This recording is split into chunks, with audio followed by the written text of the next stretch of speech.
दोस्तों मैं देखता हूँ आजकल एक चलन बन चुका है, एक कल्चर बन चुका है कि जो भी मीडिया इन्फ्लुएंसर आ रहा है वो ये बोलता है कि आप यूपीएससी की तैयारी मत करो, आईएएस की तैयारी मत करो, जिंदगी खराब मत करो, ये वो। बट मेरा सवाल सिर्फ इतना है कि अगर आप आईएएस की तैयारी नहीं करेंगे, ठीक है, या तो आपके पास एक ऑल्टरनेटिव करियर है, आप बहुत बड़े कोई साइंटिस्ट बनना चाहते हैं, आप सर्जन बनना चाहते हैं, आपकी स्ट्रीम ऑफ इंटरेस्ट ऐसा है जो यूपीएससी से बिल्कुल अलग है, वहां ये बात बिल्कुल एप्लीकेबल होती है। मतलब अपने मन की सुनिए, अगर आपको लगता है मैं सर्जन बनना चाहता हूँ तो आप सर्जरी में जाइए, फिर यूपीएससी की तरफ देखने का कोई मतलब नहीं बनता। आपको लगता है आप एक बहुत बड़े स्टैटिस्टिशियन बनना चाहते हैं, आप वो काम कीजिए। आप एक्टर बनना चाहते हैं, वो काम कीजिए। बट इस देश में करोड़ों लोगों के पास वो सुविधा नहीं है कि वो एक एक्टर बने या शोबिज में जाए या फिर सर्जन बने या फिर इसरो में साइंटिस्ट बने। एक आम बच्चे की जो एस्पिरेशन है, जो ग्रेजुएशन के बाद या पोस्ट ग्रेजुएशन के बाद वो रखता है एक डिसेंट नौकरी की, एक अच्छी नौकरी जहां पर प्रेस्टीज भी हो, सोशल सिक्योरिटी भी हो और एक ठीक ठाक सैलरी भी हो। तो क्या ये यूपीएससी की तैयारी से आप पूरा कर सकते हैं? आंसर है बिल्कुल। देखिए, अगर आपने यूपीएससी की तैयारी करी, ये बात मैं आपको क्लियर कर दूं कि मैं भी इस बात को मानता हूं कि आप यूपीएससी की तैयारी में, आईएएस की तैयारी में 2 साल से ज्यादा अपनी जिंदगी के ना दें। बट ये एग्जाम 2 साल मांगता ही मांगता है। और इनफैक्ट आप सोचिए, आप किसी भी एग्जाम को उठा के देख लीजिए, कोई भी एग्जाम आज की डेट में जो कॉम्पिटिशन चल रहा है, 2 साल आपकी जिंदगी के जरूर मांगे। आप कांस्टेबल का एग्जाम दीजिए, एसआई का एग्जाम दीजिए, आप प्यून का एग्जाम दीजिए, साल से 1.5 साल कहीं नहीं गया जो आपको तैयारी में देना भी पड़े। अब सवाल ये कि आईएएस की तैयारी से फायदा क्या? देखिए, अगर आपने, पहली बात तो मैं जिस तैयारी की बात कर रहा हूं, मैं फॉर्मेलिटी की बात नहीं कर रहा हूं, मैं एक अच्छे लेवल सीरियस तैयारी की बात कर रहा हूं। बच्चे ने अगर 2 साल या मतलब 2 साल मैक्सिमम पीरियड है जो आप इसको देना चाहिए, आप अगर आपने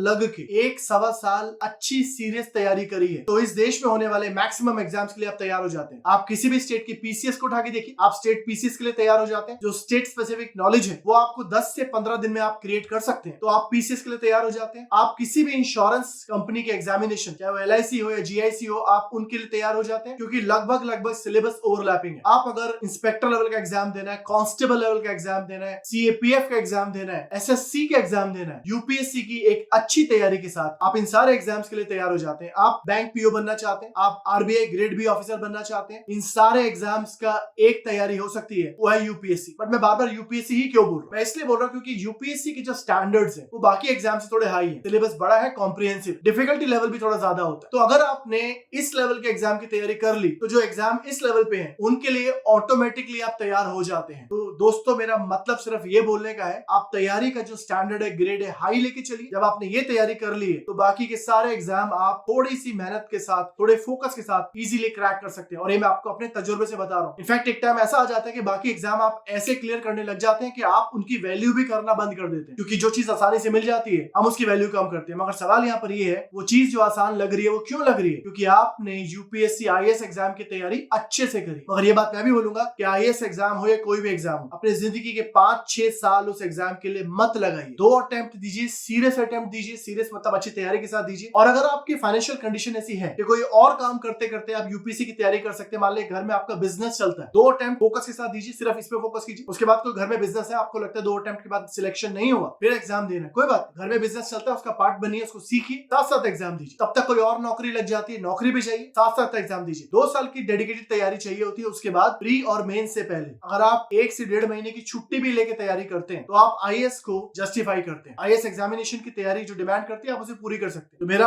अभी भी आपसे अनुरोध यही है कि इतना इंस्पायर मत हो जाइए कि आप यूपीएससी की तैयारी भी छोड़ दीजिए और बाकी कोई एम आपके पास नहीं है, या फिर आपने अपने एम इतने छोटे रखे हुए हैं क्योंकि एम आपने छोटा किया है, वो छोटे एम भी आपको अचीव करने मुश्किल पड़ जाए। इसलिए मेरी आपसे रिक्वेस्ट है कि अगर आपका कोई ऑल्टरनेटिव करियर क्लियर नहीं है तो यूपीएससी एग्जाम को इतना अंडर एस्टिमेट मत कीजिए। मगर फिर वही बात, अपने जिंदगी के 6, 7, 8 साल इसे मत दीजिए, ये बात सच्चाई। 2 साल की डेडिकेटेड तैयारी के बाद आप कोई और जॉब पकड़ लीजिए, साथ साथ एग्जाम दीजिए, पीसीएस का, एसएससी का, आरबीआई का, इंश्योरेंस का, बैंक का, और वो एग्जाम में आप एंटर कर सकते हैं। लोकसभा सेक्रेटेरिएट का, राज्यसभा सेक्रेटेरिएट का, उन एग्जाम्स में आप एंटर कीजिए, साथ साथ तैयारी कीजिए। भगवान ने चाहा तो आपका selection IAS, IPS, IRS, IFS किसी भी सर्विस में हो जाएगा यूपीएससी के थ्रू। तो तैयारी करते रहिए, एक एम के साथ बढ़िए। एमलेस नहीं होना है ये सोच के कि यूपीएससी की तैयारी नहीं कर, कुछ तो करोगे। तो अगर कुछ करना ही है तो क्यों ना अपने स्टैंडर्ड्स को हम यहाँ लेके चले। Good luck to all of you, may God bless all. Thank you.